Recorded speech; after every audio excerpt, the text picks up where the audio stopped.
أعوذ بالله من الشيطان الرجيم. بسم الله الرحمن الرحيم. يا أيها الذين آمنوا كونوا قوامين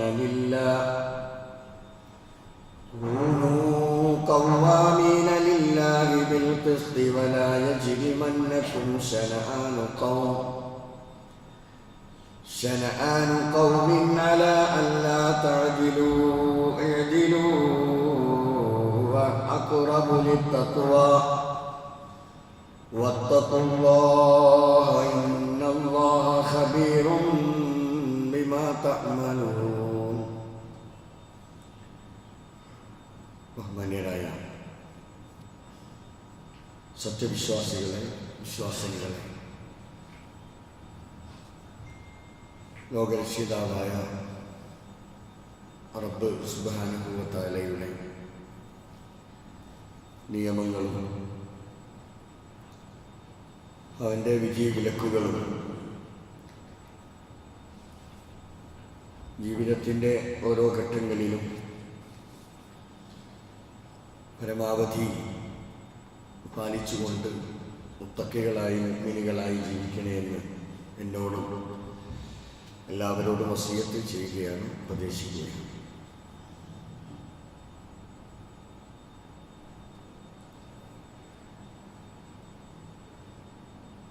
India അതിൻ്റെ 79ാം സ്വാതന്ത്ര്യദിനം ആചരിച്ചു വരികയാണ്. ലോകത്തിൻ്റെ ഏതെല്ലാം കോണുകളിൽ ഇന്ത്യക്കാരുണ്ടോ അവിടങ്ങളിലെല്ലാം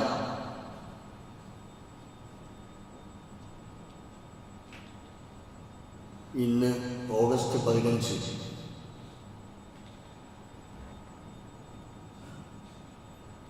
സ്വാതന്ത്ര്യദിനം ആചരിച്ചു വരുന്നതായി നാം കാണുകയാണ്.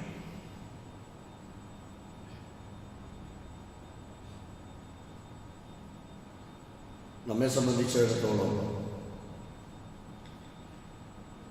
ഇത്തരം ദിവസങ്ങളും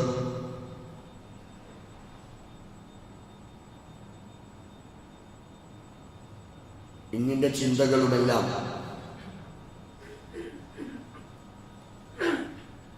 പഠനങ്ങൾക്കും അതേപോലെ തന്നെ ചിന്തകൾക്കും വിധേയമാക്കുകയും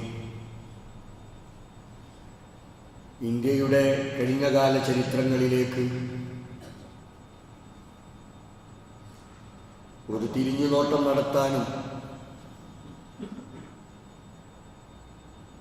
കഴിഞ്ഞകാല ഇന്ത്യയുടെ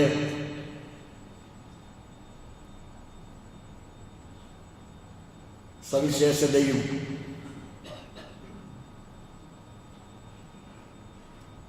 എഴുപത്തിയെട്ട് കൊല്ലം കഴിഞ്ഞ് 79ലേക്ക് വന്നപ്പോൾ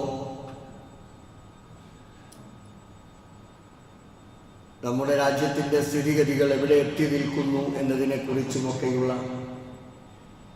ചിന്തകളും പഠനങ്ങളും പ്രത്യേകിച്ച് ഇന്നത്തെ വിദ്യാർത്ഥികൾ, ചരിത്ര വിദ്യാർത്ഥികൾ ഇതൊക്കെ കൃത്യമായി പഠിക്കുകയും മനസ്സിലാക്കുകയും ചെയ്യേണ്ടതുണ്ട്.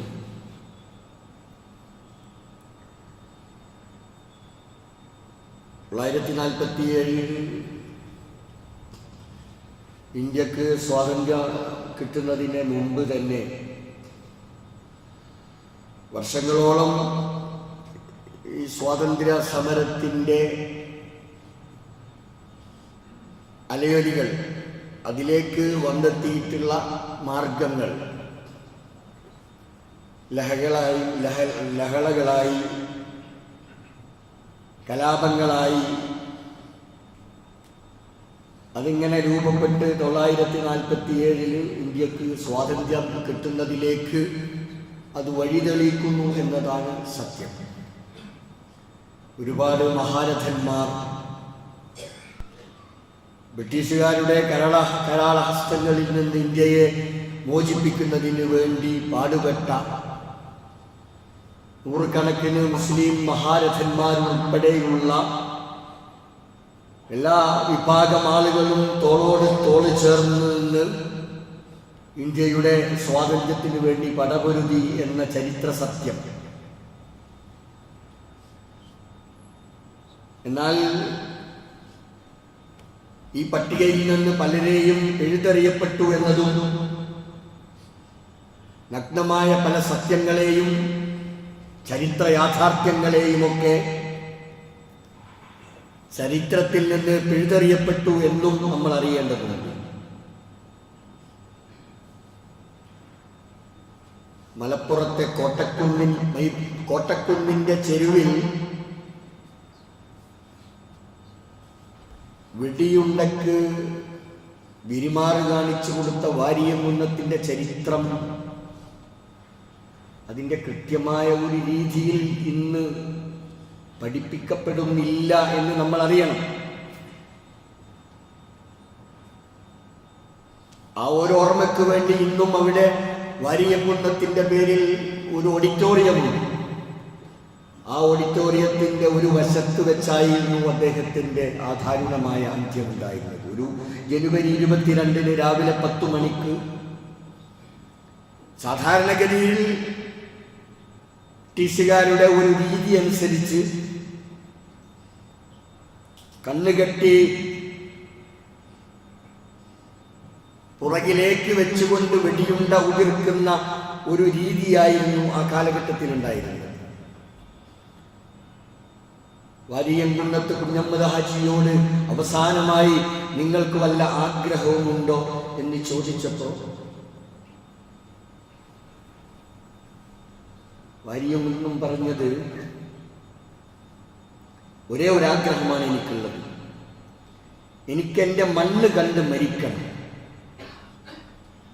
അതുകൊണ്ട് കണ്ണ് കെട്ടി പുറം ഭാഗത്ത് വെടിയുണ്ട ഉതിർക്കണ്ട, ഞാൻ നേരെ നിന്ന് തരാം, നേർക്ക് നേരെ എൻ്റെ നെഞ്ചത്തേക്ക് വെടിവെച്ചാൽ മതി, എന്നിട്ട് ഈ മണ്ണ് കണ്ട് എനിക്ക് മരിക്കണം എന്ന് പറഞ്ഞ വാരിയംകുന്നത്തിന്റെ ഒരു ചരിത്രമുണ്ട്. ഇന്ത്യൻ സ്വാതന്ത്ര്യ സമരവുമായി ബന്ധപ്പെട്ട് നമ്മൾ അറിയേണ്ട ഒരു ചരിത്രമാണ്.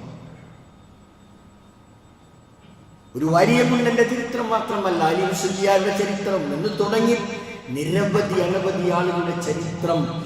ഇന്ന് ആ ചരിത്രത്തിന്റെ യാഥാർത്ഥ്യങ്ങൾ പലതും ഇന്ന് മറക്കപ്പെട്ടുകൊണ്ടിരിക്കുകയാണ്. ഇത്തരം ഒരു സന്ദർഭത്തിലെങ്കിലും നമ്മൾ ഈ ചരിത്ര പഠനത്തെക്കുറിച്ച്, ചരിത്രത്തെക്കുറിച്ച് അതിൻ്റെ കൃത്യമായ ഒരവബോധമുണ്ടാകാൻ എങ്കിലുമുള്ള ഒരു ശ്രമം ഇന്നിൻ്റെ ചരിത്ര വിദ്യാർത്ഥികളെങ്കിലും നടത്തണം എന്ന് സൂചിപ്പിക്കുകയാണ്. ഏതായിരുന്നാലും അങ്ങനെ നീണ്ട പോരാട്ടങ്ങൾക്കൊടുവിൽ ഇന്ത്യക്ക് സ്വാതന്ത്ര്യം കിട്ടി. ആ സ്വാതന്ത്ര്യത്തിന്റെ മാധുര്യമാണ് നമ്മൾ ഇന്ന് അനുഭവിച്ചുകൊണ്ടിരിക്കുന്നത്. ഒരു രാജ്യം അതല്ലെങ്കിൽ ഒരാളുടെ സ്വദേശം എന്ന് പറയുന്നത് ആ സ്വദേശത്തോടുള്ള സ്വന്തം രാജ്യത്തോടുള്ള സ്നേഹം, അത് പ്രകൃതിദത്തമാണ്, ഫിത്രിയായ ഒരു സംഗതിയാണ് ദേശസ്നേഹം എന്ന് പറയുന്നത്. ഹുബ്ബുൽ വതൻ, അത് നമ്മുടെ ഈമാനുമായി ബന്ധപ്പെട്ടതാണ്. സ്വദേശ സ്നേഹം ഈമാനുമായി ബന്ധപ്പെട്ട് നിൽക്കുന്നതാണ്, വിശ്വാസപരമാണ് എന്ന് നമുക്ക് ചരിത്രങ്ങൾ ഓരോന്ന് പഠിക്കുമ്പോൾ നമുക്ക് മനസ്സിലാകും. മുഹമ്മദ് റസൂലുള്ളാഹി സ്വല്ലല്ലാഹു അലൈഹി വസല്ലം ജനിച്ച നാട് മക്ക.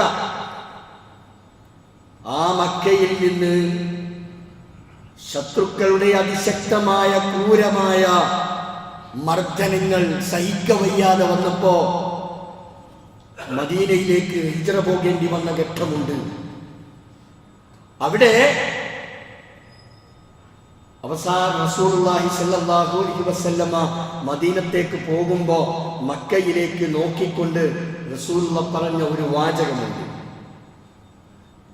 അത് ദേശത്തോടുള്ള താൻ ജനിച്ചു വളർന്ന തൻ്റെ രാജ്യത്തോടുള്ള ആ കൂറാണ് യഥാർത്ഥത്തിൽ അവിടെ നമുക്ക് കാണാൻ സാധിക്കുന്നത്. ആ ചരിത്രമൊക്കെ പഠിക്കുമ്പോൾ നമ്മളെ പഠിപ്പിക്കുന്നത് എന്താ? നമ്മൾ ജീവിക്കുന്ന നമ്മുടെ രാജ്യം, ആ രാജ്യത്ത് ജീവിക്കുമ്പോൾ നമ്മൾ രാജ്യത്തോട് കൂറ് കാണിച്ച് ജീവിക്കുക എന്നതാണ്. നാടിനു വേണ്ടി, നാടിൻ്റെ സംരക്ഷകനായി, ആ നാടിൻ്റെ പുരോഗതിക്കു വേണ്ടി അധ്വാനിക്കുക, നീതിയുടെ പക്ഷത്ത് നിൽക്കാൻ നമ്മൾക്ക് കഴിയുക എന്നുള്ളത്. അത് ഇൻഡിവിജ്വലായി, വ്യക്തിപരമായി നമ്മൾ ഇടപെടുന്ന എല്ലാ മേഖലകളിലും നമ്മൾ നീതിയുടെ പക്ഷത്ത് നിൽക്കാൻ സാധിക്കുക എന്നതാണ്, അല്ലെങ്കിൽ അതിനുവേണ്ടി വർദ്ധിക്കുക എന്നതാണ് ഇസ്ലാം ഈ വിഷയവുമായി ബന്ധപ്പെടുത്തി നമ്മെ ഓർമ്മപ്പെടുത്തുന്നത്. ഖുർആനിലെ ആയത്ത്, യാ അയ്യുഹല്ലദീന ആമനു, സത്യവിശ്വാസികളെ, കൂനു ഖവ്വാമീന ലില്ലാഹി ബിൽ ഖിസ്ത്, അല്ലാഹുവിനെ സാക്ഷികളായിക്കൊണ്ട്, അല്ലാഹുവിനെ പൂർണ്ണമായും കീഴൊതുങ്ങിക്കൊണ്ട് സത്യത്തിന്റെ നീതിയുടെ പക്ഷത്ത് നിൽക്കണം. വലാ യജ്രിമന്നക്കും ശനആനു ഖൗമിൻ അലാ അല്ലാ തഅദിലു, ഏതെങ്കിലും ഒരു വിഭാഗത്തോടുള്ള വിദ്വേഷം, ഏതെങ്കിലും ഒരു സംഘടനയോടുള്ള വെറുപ്പ്, അത് നീതി കാണിക്കുന്ന വിഷയത്തിൽ അത് നിനക്ക് തടസ്സം നിൽക്കാൻ പാടില്ല. അവിടെ ഒന്നും വെറുപ്പ് കാണിക്കരുത്. നീതി നിഷേധം എന്ന് പറയുന്നത് ഒരിക്കലും നടത്തരുത്. അതാ ഖുർആനിന്റെ കൽപ്പന. നിങ്ങൾ നേരെ നിവർന്നു നിൽക്കണം, നീതിയുടെ പക്ഷത്ത് നിൽക്കണം. മറ്റൊരായത്തിൽ പരിശുദ്ധ ഖുർആനിലൂടെ വിശദീകരിക്കുന്നുണ്ട്, അത് നിങ്ങൾക്കെതിരാണെന്ന് വന്നേക്കാം, നിങ്ങളുടെ കുടുംബത്തിനെതിരാണെന്ന് വന്നേക്കാം. ഉത്തരവാദപ്പെട്ട പലർക്കും അത് എതിരാണെങ്കിൽ പോലും സത്യത്തിന്റെ മാർഗത്തിൽ നിങ്ങൾ ഉറച്ചു നിൽക്കണം എന്ന ഒരു യാഥാർത്ഥ്യമുണ്ട്. അപ്പൊ അത് ഈ നമ്മൾ ജീവിക്കുന്ന ചുറ്റുപാടുകൾ, നമ്മുടെ രാജ്യം, നമ്മുടെ പ്രദേശം, ഇവിടങ്ങളിലൊക്കെ നമ്മൾ നടപ്പാക്കേണ്ട ഒരു സംഗതിയാണിത്. അപ്പം നീതിയും സത്യവും പുലരാൻ ആവശ്യമായത് എന്തൊക്കെയാണോ അത് നമ്മുടെ നാടിന് വേണ്ടി പ്രവർത്തിക്കണം, അല്ലെങ്കിൽ ചെയ്യണം എന്നതാണ് നമ്മളോട് ആവശ്യപ്പെടുന്നത്. അത് ഒരു ദേശക്കൂറുള്ള, നാടിനോട് സ്നേഹമുള്ള ഏതൊരാളും ചെയ്യേണ്ട സംഗതിയാ. അപ്പൊ നാടിനോട് സ്നേഹം കാണിച്ചതിന് ഏറ്റവും വലിയ ഒരു ഉദാഹരണം മുഹമ്മദ് നബി സല്ലല്ലാഹു അലൈഹി വസല്ലമയുടെ ചരിത്രം തന്നെയാണ്. നമുക്കറിയാം, നബി സല്ലല്ലാഹു അലൈഹി വസല്ലമയുടെ ആ വഹീന്റെ ആ ഒരു സന്ദർഭം, അതിന്റെ ആദ്യഘട്ടം, ജിബ്രീൽ അലൈഹിസ്സലാത്തു വസ്സലാം വന്ന് പ്രവാചകൻ മുഹമ്മദ് നബിയുടെ അടുത്ത് വന്നിട്ട് ഇടപെട്ട ആ ഒരു രംഗം വല്ലാതെ പേടിച്ചുപോയി, വിറച്ച് തന്റെ പ്രിയ പത്നി ഖദീജയുടെ അടുത്തെത്തി.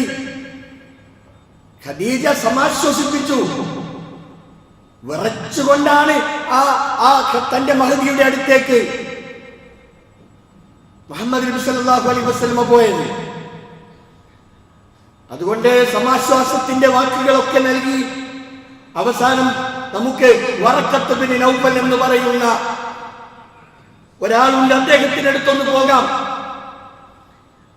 അദ്ദേഹവുമായി ഈ വിഷയം സംസാരിച്ചപ്പോ വറഖത്ത് ബിൻ നൗഫലിന്റെ ഒരു പ്രവചനമുണ്ട്. വറഖത്ത് ആ സമയത്ത് പറഞ്ഞത്, ഇത് യുഖ്രിജുക ഖൗമക, സംഭവങ്ങളൊക്കെ കൃത്യമായി ഉണ്ടായ വിഷയങ്ങളൊക്കെ പറഞ്ഞു കൊടുത്തതിന് ശേഷം നടത്തിയ ഒരു പ്രവചനമാണ്. നിന്റെ ജനങ്ങൾ, നീ ജീവിക്കുന്ന ഈ മക്കയിലുള്ള ഈ ദേശത്തുള്ള ആളുകൾ, ഇത് യുഖ്രിജുക, അവർ നിന്നെ പുറത്താക്കും, ഈ നാട്ടിൽ നിന്ന് നീ പോകേണ്ടി വരുമെന്നാണ് ഈ പറഞ്ഞതിന്റെ അർത്ഥം. അപ്പൊ അപ്പൊ കാല റസൂലുള്ളാഹി സ്വല്ലല്ലാഹു അലൈഹി വസല്ലം, റസൂൽ തിരിച്ചു ചോദിച്ചു, അവ മുഖ്രിജിയും, അവരെന്നെ ഇവിടെ നിന്ന് പുറത്താക്കുമോ? ഈ നാട്ടിൽ എനിക്ക് ജീവിക്കാൻ അവസരം കിട്ടുകയില്ലേ? തിരിച്ചു ചോദിച്ചതാ. അങ്ങനെ കുറച്ചു കാലം കഴിഞ്ഞതേ ഉള്ളൂ. തന്റെ നാട്ടിൽ ജീവിക്കാൻ പറ്റാത്തൊരവസരം വരികയാണ്. ശത്രുക്കൾ അതിശക്തമായി ക്രൂരമായി പ്രവാചകരെ പീഡിപ്പിക്കാൻ തുടങ്ങി. ആ സമയത്താണ് അല്ലാഹുവിന്റെ കൽപ്പന കിട്ടുന്നത് ഹിജ്റ പോകാൻ. അങ്ങനെയാണ് മക്കയിൽ നിന്ന് മദീനത്തേക്ക് പ്രവാചകൻ സല്ലല്ലാഹു അലൈഹി വസല്ലമ ഹിജ്റ പോകുന്നത്. ആ ഹിജ്റ പോകുന്ന സമയത്ത് മക്കയിലേക്ക് തിരിഞ്ഞു നിന്നുകൊണ്ട് മുഹമ്മദ് റസൂലുള്ളാഹി പറഞ്ഞു, മാ അത്യബകി മിൻ ബലദിൻ,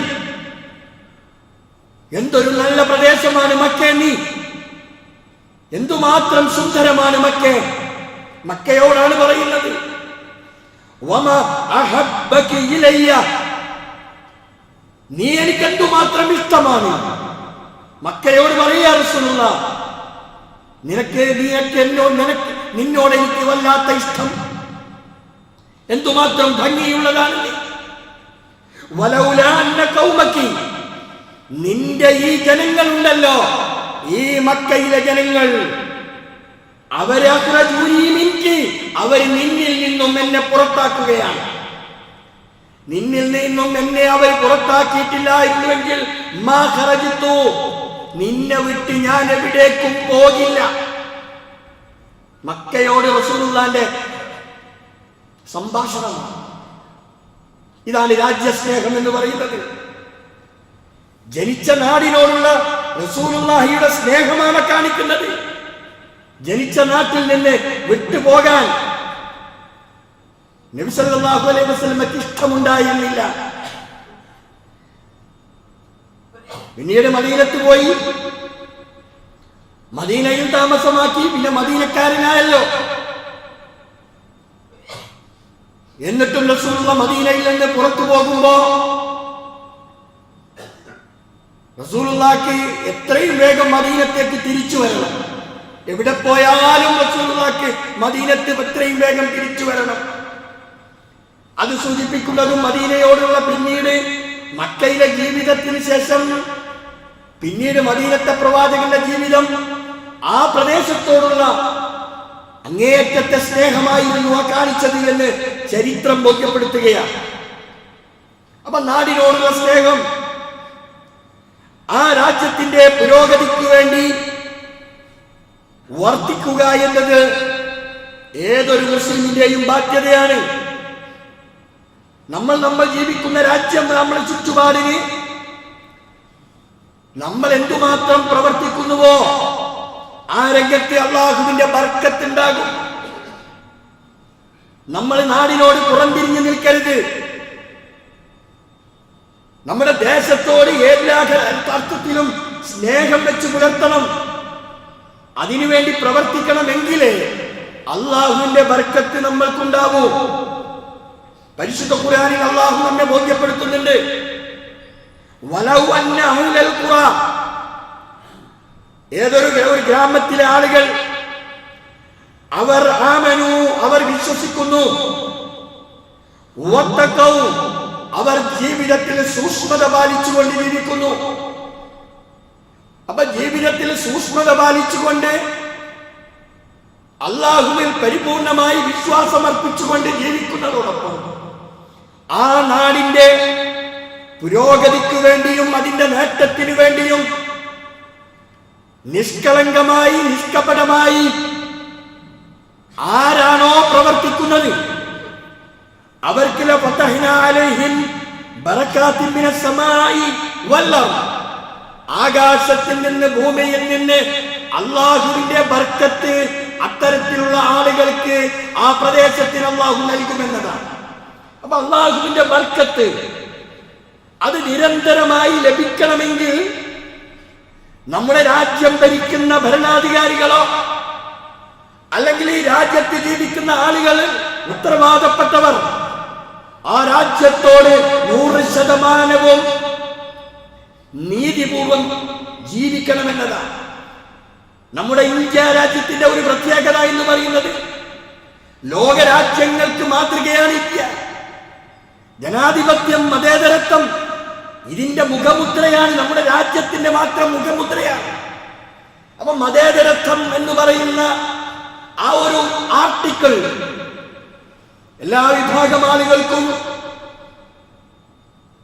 അവരവര് വിശ്വസിക്കുകയും അവരവർ മനസ്സിലാക്കുകയും ചെയ്യുന്ന കാര്യങ്ങൾ കൃത്യമായി ആചരിക്കുവാനും അത് പ്രബോധനം ചെയ്യുവാനുമുള്ള കൃത്യമായ സ്വാതന്ത്ര്യം നൽകിയ ഒരു രാജ്യമാണ് ഈ ഇന്ത്യ രാജ്യം എന്ന് പറയുന്നത്. മതമുള്ളവനും അവന്റെ വിശ്വാസമനുസരിച്ച് ജീവിക്കാം, മതമില്ലാത്തവന് അവന്റെ ഇഷ്ടമനുസരിച്ച് ജീവിക്കാം. എന്തുമാത്രം സുന്ദരമാണ് നമ്മുടെ ഭരണഘടന. അപ്പം എല്ലാ മതവിഭാഗങ്ങളും സ്നേഹാദരവുകൾ നിലനിർത്തിക്കൊണ്ട് അവരവരുടെ വിശ്വാസങ്ങളും ആദർശങ്ങളും അത് വിശ്വസിക്കുന്നതിനനുസരിച്ച് അത് പ്രബോധനം ചെയ്തുകൊണ്ട് ഈ രാജ്യത്ത് ജീവിക്കണം എന്നതാണ് രാജ്യം നമ്മളോട് പറയുന്നത്. അങ്ങനെ ഈ നാടിന്റെ പുരോഗതി ലക്ഷ്യം വെച്ചുകൊണ്ട് ജീവിക്കാൻ തയ്യാറാകുന്നുവെങ്കിൽ അല്ലാഹുവിന്റെ മഹത്തായ നിഅമത്തുകൾ, അനുഗ്രഹങ്ങൾ, ഈ സ്വാതന്ത്ര്യം എന്ന് പറയുന്നത് തന്നെ അല്ലാഹു നൽകിയിട്ടുള്ള ഏറ്റവും വലിയൊരു അനുഗ്രഹം, അങ്ങേയറ്റത്തൊരു അനുഗ്രഹമാണ് ഈ സ്വാതന്ത്ര്യം. അപ്പൊ ഈ സ്വാതന്ത്ര്യം അത് നമ്മൾ ഉപയോഗപ്പെടുത്തി അല്ലാഹുവിന്റെ നിയമങ്ങൾ അനുസരിച്ച് ജീവിക്കാനാണ് നമ്മൾ ജീവിക്കുന്ന കാലം അത്രയും നമ്മൾ ഉപയോഗപ്പെടുത്തേണ്ടത് എന്ന് നമ്മൾ അറിയണം.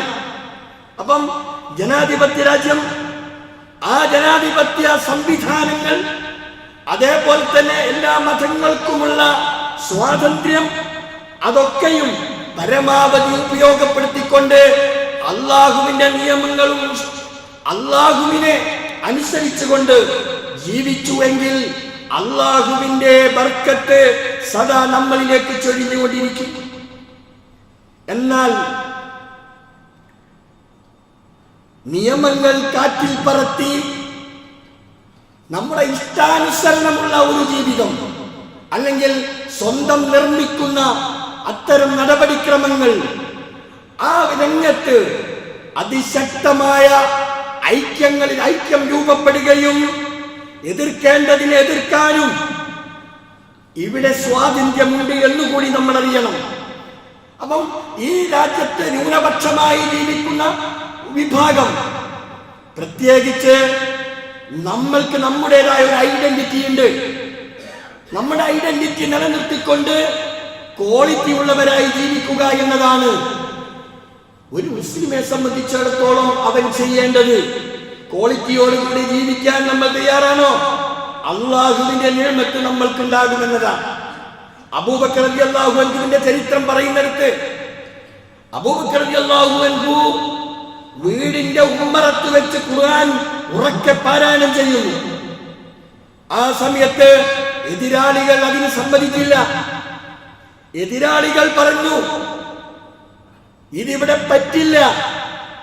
അതിശക്തമായ ക്രൂരമായ നടപടികൾക്ക് ഒരുങ്ങിയപ്പോ അബൂബക്കർ സിദ്ദീഖ് റളിയല്ലാഹു അൻഹു നാട് വിടാൻ തീരുമാനിച്ചു. രക്ഷയില്ലെന്ന് മനസ്സിലാക്കി നാട് വിടാൻ തീരുമാനിച്ചു. അങ്ങനെ അദ്ദേഹം അതിന് തയ്യാറായപ്പോ അദ്ദേഹത്തിന്റെ യാത്രാമധ്യേ ഇബ്നു തഗന്ന എന്ന് പറയുന്ന ശത്രുപക്ഷത്തുള്ള ഒരാൾ, വിശ്വാസിയല്ലാത്ത ഇബ്നു തഗന്ന എന്ന് പറയുന്ന ഒരാൾ അദ്ദേഹത്തെ കാണുകയാണ്. അല്ല അബൂബക്കർ, നീ എങ്ങോട്ടാണ് പോകുന്നത്? അബൂബക്കർ പറഞ്ഞു, എനിക്ക് രക്ഷയില്ല, എനിക്ക് സ്വതന്ത്രമായി ഖുർആൻ ഓതാനുള്ള അവസരമില്ല, എനിക്കത് പഠിക്കാൻ കഴിയുന്നില്ല, ഞാൻ ഇവിടെ നിന്ന് രാജ്യം വിടുകയാണ്. ഈ ഇബ്നു തഗല്ലയാണെങ്കിൽ അബൂബക്കറിന്റെ ആളല്ല, ശത്രുപക്ഷത്തുള്ള ആളാണ്. ഇബ്നു തഗല്ല പറഞ്ഞു, നോ, ഒരു നിലക്കും നീ ഇവിടെ നിന്ന് പോകാൻ പാടില്ല, നീ ഇവിടെ തന്നെ നിൽക്കണം, നീ ഈ നാടില്ലേ ആവശ്യമുള്ള ഒരാളാണ്. നീ നാട്ടിൽ നിന്ന് പോകേണ്ടവനല്ല. ഇത് പറയണം, നമ്മെക്കുറിച്ച് അങ്ങനെ പറയണം. എതിരാളികൾ അങ്ങനെ പറയുന്നിടത്തേക്ക് നമ്മുടെ ക്വാളിറ്റി, നമ്മുടെ സ്വഭാവരംഗം, നമ്മുടെ മറ്റ് സാമ്പത്തിക രംഗം, മറ്റെല്ലാ രംഗത്തും ആ ഒരു മാറ്റമാണ് ഉണ്ടാകേണ്ടത്. വ്യക്തി ജീവിതത്തിൽ പ്രത്യേകിച്ച് ശത്രുക്കൾ പോലും നമ്മെക്കുറിച്ച് അറിയുന്ന, മനസ്സിലാക്കുന്ന ഒരവസ്ഥയിലേക്ക് നമ്മൾ വരണം. എന്തുമാത്രം ഇസ്ലാമിന്റെ വിരോധിയാണെങ്കിൽ പോലും നീ പോകരുതെന്ന് പറയുന്ന, നീ നാടിനാവശ്യക്കാരനാണ് എന്ന് പറയുന്നിടത്തേക്ക് നമ്മൾ വരണം. ഞാൻ ചോദിക്കട്ടെ, നമ്മെ കണ്ട്, നമ്മുടെ സ്വഭാവം കണ്ട്, നമ്മുടെ ചെയ്തികൾ കണ്ട്, നമ്മുടെ മതത്തിന്റെ മൂല്യങ്ങൾ ഉൾക്കൊള്ളുന്ന ഒരവസ്ഥ ഇന്നുണ്ടോ? മഹാനായ ജമാലുദ്ദീൻ അഫ്ഗാനി റഹിമഹുല്ലാ അദ്ദേഹം പറഞ്ഞൊരു വാചകമുണ്ട്, ലൗ വറദിന അൻ നദ്ഉവ അഹ്റാറ ഔറുബ, സ്വതന്ത്രരായ യൂറോപ്യരെ ഇസ്ലാമിലേക്ക് ക്ഷണിക്കാനാണ് നിങ്ങൾ ആഗ്രഹിക്കുന്നതെങ്കിൽ നിങ്ങൾ ഒരു കാര്യം ആദ്യമേ അവരോട് പറയണം, വലൗ അന്നാ ലസ്നാ മുസ്ലിമീൻ, ഞങ്ങൾ മുസ്ലിങ്ങളല്ല എന്ന് പറഞ്ഞുകൊണ്ട് നിങ്ങൾ പ്രബോധനം ചെയ്തോളൂ എന്ന് ജമാലുദ്ദീൻ അഫ്ഗാനി റഹിമഹുല്ലാ പറഞ്ഞതായി കാണാം. എന്താ അതിന്റെ അർത്ഥം? നമ്മളെ ക്വാളിറ്റി എത്രയേ ഉള്ളൂ? നമ്മുടെ ക്വാളിറ്റി എത്രയേ ഉള്ളൂ? ആ ക്വാളിറ്റി കുറഞ്ഞ ഒരവസ്ഥയിൽ നിന്ന് മാറി ഏറ്റവും നല്ല ക്വാളിറ്റിയിലേക്ക് നമ്മൾ വന്നാൽ, പൗരത്വത്തിന്റെ പേരിൽ, മറ്റു പലതിന്റെയും പേരിൽ നമ്മെ ആട്ടിപ്പറഞ്ഞയക്കാൻ കഴിയാത്ത വിധം ഒരു സാഹചര്യം നമ്മുടെ രാജ്യത്ത് രൂപപ്പെട്ടു വരും. അതിനെന്ത് വേണം? നമ്മൾ നന്നാവുക മാത്രമേ വഴിയുള്ളൂ. നമ്മുടെ സ്വഭാവരംഗം എല്ലാം നമ്മൾ മാറ്റണം. ഉമർ ഖത്താബിന്റെ ചരിത്രത്തിലേക്ക് വന്നാലോ, ഉമർ ഖത്താബിനെ സംബന്ധിച്ച് അദ്ദേഹത്തിനുള്ള പ്രത്യേകത എന്താ? ഉമർ ഖത്താബ് നോമ്പെടുക്കുമായിരുന്നു, നമസ്കാരം കൃത്യമായി നിർവഹിക്കുമായിരുന്നു, സക്കാത്ത് കൊടുക്കുമായിരുന്നു, ഇല്ലേ? അതിന്റെ പേരിലാണോ ഉമർ ഖത്താബിനെ ലോകം പരിചയപ്പെട്ടത്? ഉമർ ഖത്താബ് റളിയല്ലാഹു അൻഹുവിനെ ലോകത്ത് അറിയപ്പെടുന്നത് ഒരു നിസ്കാരക്കാരനായി എന്നതിന്റെ പേരിലാണോ? ഹജ്ജും നമസ്കാരവും നോമ്പും സക്കാത്തും ഈ പറയുന്നതൊക്കെ വ്യക്തിയും റബ്ബും തമ്മിലുള്ള ഒരു ബന്ധമല്ലേ? എന്നാൽ ഉമർ ഖത്താബിനെ അറിയപ്പെട്ടത് നിസ്കാരക്കാരനായി, പള്ളിയിൽ 5 നേരം നമസ്കരിക്കാൻ വരുന്ന ഒരാളെ ആ നിലയ്ക്ക് അറിയപ്പെടാറുണ്ടോ? ഇല്ല. എന്നാൽ ഉമർ ഖത്താബിനെ അറിയപ്പെട്ടത് അദ്ദേഹം ലോകം കണ്ട ഒരു ഭരണാധികാരിയായിരുന്നു എന്നതാണ്, ഒരു പൊതുപ്രവർത്തകനായിരുന്നു. ഒരു വിധത്തിലും വിമർശിക്കപ്പെടാൻ വകയില്ലാത്ത വിധം രാജ്യത്തെ ഭരണം നടത്തിയ ഒരാളായിരുന്നു ഉമർ ഖത്താബ് റളിയല്ലാഹു അൻഹു. ആ ഒരു അംഗീകാരമാണ് ഉമർ ഖത്താബിനുണ്ടായത്. അപ്പം അത്തരത്തിൽ നമുക്ക് കിട്ടുന്ന ഇടങ്ങൾ, പൊതുരംഗത്ത്, സാമൂഹിക രംഗത്ത്, സാമൂഹിക പശ്ചാത്തലം, ഇതെല്ലാം മനസ്സിലാക്കി ഉൾക്കൊണ്ടുകൊണ്ട് പ്രവർത്തിക്കണം. നമ്മൾ സത്യസന്ധമായി നീതിയുടെ പക്ഷത്തു നിന്ന്, ആരോടും വിദ്വേഷമില്ലാതെ, വർഗീയതയില്ലാതെ, വെറുപ്പിന്റെ രാഷ്ട്രീയം ഇതെല്ലാം ഉപേക്ഷിച്ചുകൊണ്ട് ജീവിക്കുക എന്നതാണ് ഒരു വിശ്വാസി ചെയ്യേണ്ടത്. ഇത്തരം സാഹചര്യത്തിൽ നമ്മൾ ഓർക്കുകയും പഠിക്കുകയും മനസ്സിലാക്കുകയും ചെയ്യേണ്ടത്. അപ്പൊ നമ്മൾ ജീവിക്കുന്ന നമ്മുടെ രാജ്യം, ഇത് നമ്മുടെ മുക്ത. ആ അർത്ഥത്തോടു കൂടി തന്നെ രാജ്യത്തിന്റെ ഭദ്രതയ്ക്ക് വേണ്ടി, നിലനിൽപ്പിന് വേണ്ടി, ഈ നാടിന്റെ പുരോഗതിക്ക് വേണ്ടി നമ്മളാൽ കഴിയുന്നത് ചെയ്യണം. വിധ്വംസക പ്രവർത്തനങ്ങൾ വരുമ്പോ, വിഭാഗീയത പ്രശ്നങ്ങൾ ഉണ്ടാകുമ്പോ, അവിടെ ഐക്യപ്പെടേണ്ട ഏതെല്ലാം വഴികളുണ്ടോ, ഏതെല്ലാം സന്ദർഭങ്ങളുണ്ടോ, ബുദ്ധിപരമായി, ബൗദ്ധികമായി, ചിന്തിച്ച് മനസ്സിലാക്കിയിട്ടുള്ള ഇടപെടലുകളാണ് ഒരു വിശ്വാസി ചെയ്യേണ്ടത്. അതാണ് മൊത്തത്തിലെ ഖുർആൻ പറഞ്ഞത്, കൂനു ഖവ്വാമീന ബിൽ ഖിസ്ത്, നീതിയുടെ പക്ഷത്ത് നിലനിൽക്കണം. സത്യത്തിന്റെ പാതയിൽ ചലിക്കാൻ തയ്യാറുണ്ടെങ്കിൽ അള്ളാഹു അവനെ ആ മാർഗത്തിലൂടെ സഞ്ചരിപ്പിച്ച് സ്വർഗത്തിലേക്ക് വഴി നടത്തുമെന്ന് ഹദീസുകളിൽ കാണാം. ആ ഒരു രംഗം കൃത്യമായി മനസ്സിലാക്കി നമ്മുടെ ജീവിതത്തെ സംശുദ്ധമാക്കാൻ പരിശ്രമിക്കുക. അള്ളാഹു നമ്മെ അനുഗ്രഹിക്കുമാറാവട്ടെ.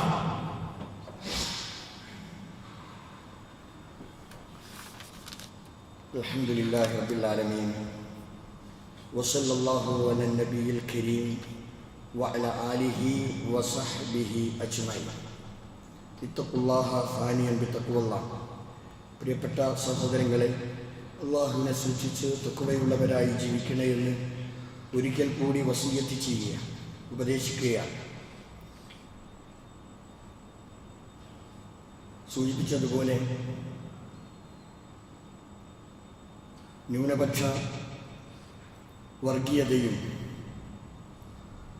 ഭൂരിപക്ഷ വർഗീയതയെയും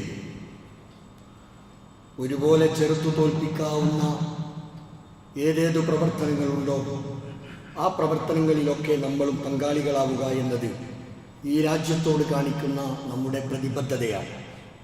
അതോടൊപ്പം സ്വാതന്ത്ര്യം ലഭിച്ച് 79-ാം വർഷം ആചരിക്കുമ്പോഴും സ്വാതന്ത്ര്യത്തിലൂടെ നാം നേടിയെടുത്തിട്ടുള്ള പലതും നഷ്ടപ്പെട്ടു പോകുന്നുണ്ടോ എന്നതിനെ സംബന്ധിച്ചുള്ള ഒരു ആശങ്ക കൂടി നമുക്കുണ്ടാവണം. മനസ്സിലാക്കിയതുപോലെ സമീപകാലത്ത് ഉണ്ടായ അസം വംശഹത്യ, അസമിലെ വംശഹത്യ സമീപകാലത്തുണ്ടായ വളരെ വേദനിപ്പിക്കുന്ന സംഭവങ്ങൾ, അതേപോലെ തന്നെ വഖഫ് നിയമം, പുതിയ വഖഫ് നിയമവും പൗരത്വ നിഷേധവും, അതിനേക്കാളൊക്കെ ഏറെ ഏറ്റവും പുതിയതായി വന്നിട്ടുള്ള നമ്മുടെ രാജ്യത്തെ തെരഞ്ഞെടുപ്പുകൾ പോലും അട്ടിമറിക്കുന്ന അവസ്ഥകളിലേക്ക് കാര്യങ്ങൾ നീങ്ങുന്നു എന്നത്. വോട്ട് ചൂരി എന്നത് ഇന്നൊരു ഒരു പ്രചരണത്തിൽ സോഷ്യൽ മീഡിയകളിലൂടെ നമ്മൾ അറിയുന്ന ഒരു സംഭവം, ജനാധിപത്യ സംവിധാനത്തെ തകർത്ത് കളയുന്ന ഒരു ഏറ്റവും പ്രകടമായ ഒരു സംഭവമായി മാറിക്കൊണ്ടിരിക്കുകയാണ്. ഈ കാര്യങ്ങളെക്കുറിച്ചൊക്കെ കൃത്യമായ ഒരവബോധം നമുക്കുണ്ടാകണം. നമ്മുടെ രാജ്യം, നമ്മൾ ഈ സ്വാതന്ത്ര്യദിനം ആഘോഷിക്കുമ്പോഴും നമ്മുടെ രാജ്യം എങ്ങോട്ട് എന്ന ഒരു ചോദ്യചിഹ്നമുണ്ട്. ആ ഒരു ചോദ്യത്തിനാണ് നമ്മൾ ഉത്തരം കാണുന്നത്. നെഞ്ചത്ത് കൈവച്ച് നമ്മൾ ആലോചിക്കണം, ഈ രാജ്യം എങ്ങോട്ടാണ് പോകുന്നത്. ഇത്രമാത്രം സുന്ദരമായ നമ്മുടെ രാജ്യം വർഗീയത വെച്ചു പുലർത്തുന്ന ഭീകരമായ ഒരന്തരീക്ഷത്തിലേക്ക് നമ്മുടെ രാജ്യം പോയി പോകുന്നുണ്ടോ എന്നതിനെക്കുറിച്ചുള്ള ചിന്തകളാണ് നമുക്ക് ആവശ്യം. അപ്പോൾ നമ്മൾ നേടിയെടുത്ത പലതും ഇതിൻ്റെ മറവിൽ അവകാശങ്ങൾ നിഷേധിക്കപ്പെടുന്നിടത്തേക്ക് ഒരു വേള നമ്മുടെ ഭരണഘടന പോലും മാറ്റി എഴുതപ്പെടുമോ, തീർത്തും ഒരു പുതിയ ഭരണഘടനയിലേക്ക് പോകുമോ എന്ന് പോലും ആശങ്കയോട് കൂടി മാത്രം നോക്കിക്കാണേണ്ട ഒരു സാഹചര്യത്തിലാണ് നമ്മൾ ഇന്ത്യയുടെ 79-ാം ഈ സ്വാതന്ത്ര്യ ദിനം ആഘോഷിക്കുന്നത്. അതുകൊണ്ട് നമ്മൾ ജാഗ്രത പാലിക്കണം. ഓരോ വിഷയത്തെ സംബന്ധിച്ചുമുള്ള കൃത്യമായ അവബോധം നിലനിർത്തണം. അങ്ങനെ നമ്മൾ സത്യത്തിൻ്റെ നീതിയുടെ പക്ഷത്തടിയുറച്ച് നിൽക്കാൻ നമ്മൾ തയ്യാറാവണം. അതിനും പിന്തുണ കൊടുക്കാനും സത്യത്തിനു വേണ്ടി നിലകൊള്ളാനും ശ്രമിക്കുന്നുവെങ്കിൽ അതാണ് റസൂലുള്ളാഹി സ്വല്ലല്ലാഹു അലൈഹി വസല്ലം ഒന്നാമതായി നിങ്ങൾ വിശ്വസിക്കണം. 2 സുമ്മസ്തഖീം, വിശ്വാസത്തിനനുസരിച്ച് ജീവിക്കണം എന്നതാണ്. ഇതാണ് ഒരു വിശ്വാസിയെ സംബന്ധിച്ചിടത്തോളം അവന് ഏറ്റവും കരണീയമായിട്ടുള്ളത്. മറ്റൊന്നും അവന് തടസ്സമല്ല. വിശ്വാസമനുസരിച്ച് ആ വിശ്വാസ സ്വാതന്ത്ര്യവും അതേപോലെ തന്നെയുള്ള പ്രവർത്തന സ്വാതന്ത്ര്യവും ഇസ്തിഖാമത്തും, ഇത് രണ്ടും കൃത്യമായി നടത്തിയുള്ള ഒരു ജീവിതമാണ് ഒരു വിശ്വാസിക്ക് കരണീയം. അല്ലാഹു ഏവരെയും അനുഗ്രഹിക്കുമാറാവട്ടെ. പല വിധത്തിലുള്ള പ്രശ്നങ്ങളും പ്രതിസന്ധികളും നമ്മുടെ രാജ്യം അനുഭവിച്ചുകൊണ്ടിരിക്കുകയാണ്. എല്ലാ പ്രയാസങ്ങളിൽ നിന്നും അല്ലാഹു തആല രക്ഷപ്പെടുത്തി അനുഗ്രഹിക്കുമാറാവട്ടെ. സ്വാതന്ത്ര്യം നിഷേധിക്കപ്പെട്ട് കഴിയുന്ന രാജ്യങ്ങൾ, അവിടങ്ങളിലൊക്കെയുള്ള എത്രയോ ആളുകൾ പ്രയാസങ്ങൾക്ക് വശംവദരായിക്കൊണ്ടിരിക്കുകയാണ്. അവർക്കൊക്കെ അല്ലാഹു തആല വിശാലത നൽകി അനുഗ്രഹിക്കുമാറാവട്ടെ. നമ്മുടെ കൂട്ടത്തിൽ രോഗികളായി കിടക്കുന്ന, വീടുകളിലും ആശുപത്രികളിലൊക്കെ കഴിഞ്ഞുകൂടുന്ന ഒരുപാട് ആളുകളുണ്ട്. പ്രത്യേകിച്ച് വസിയത്ത് ചെയ്ത ആളുകൾ തന്നെ ധാരാളമുണ്ട്. റഫീഖ് പോലെയുള്ള, റിയാസിനെ പോലെയുള്ള ആളുകൾ വെന്റിലേറ്ററുകളിലും അതുപോലെ തന്നെ മാരകമായ രോഗങ്ങൾക്കും അടിമപ്പെട്ടുകൊണ്ട് വ്യത്യസ്ത ആശുപത്രികളിൽ കഴിഞ്ഞുകൂടുന്ന, ഇങ്ങനെ പല വിധത്തിലും പ്രയാസം അനുഭവിക്കുന്ന ആളുകളുണ്ട്. അല്ലാഹു തആല ഇവർക്കുള്ള രോഗങ്ങൾക്കൊക്കെ ശമനം നൽകി അനുഗ്രഹിക്കുമാറാവട്ടെ. മരണപ്പെട്ടു പോയിട്ടുള്ള ഒരുപാട് സഹോദരങ്ങൾ, നമ്മുടെ മാതാപിതാക്കൾ, ബന്ധുമിത്രാദികൾ, അല്ലാഹു തആല അവർക്കൊക്കെ മഗ്ഫിറത്തും റഹ്മത്തും നൽകി അനുഗ്രഹിക്കുമാറാവട്ടെ. اللهم اغفر للمؤمنين والمؤمنات والمسلمين والمسلمات الأحياء منكم والأموات إنك مجيب الدعوات ويا قاضي الحاجات. ربنا اغفر لنا ولإخواننا الذين سبقونا بالإيمان فلا تجعل في قلوبنا غلا للذين آمنوا ربنا إنك رؤوف رحيم. اللهم أجرنا من النار، اللهم أجرنا من النار. اللهم أعز الإسلام والمسلمين، اللهم أعز الإسلام والمسلمين، اللهم أعز الإسلام والمسلمين وأذل الشرك والمشركين. ربنا آتنا في الدنيا حسنة وفي الآخرة حسنة وقنا عذاب النار.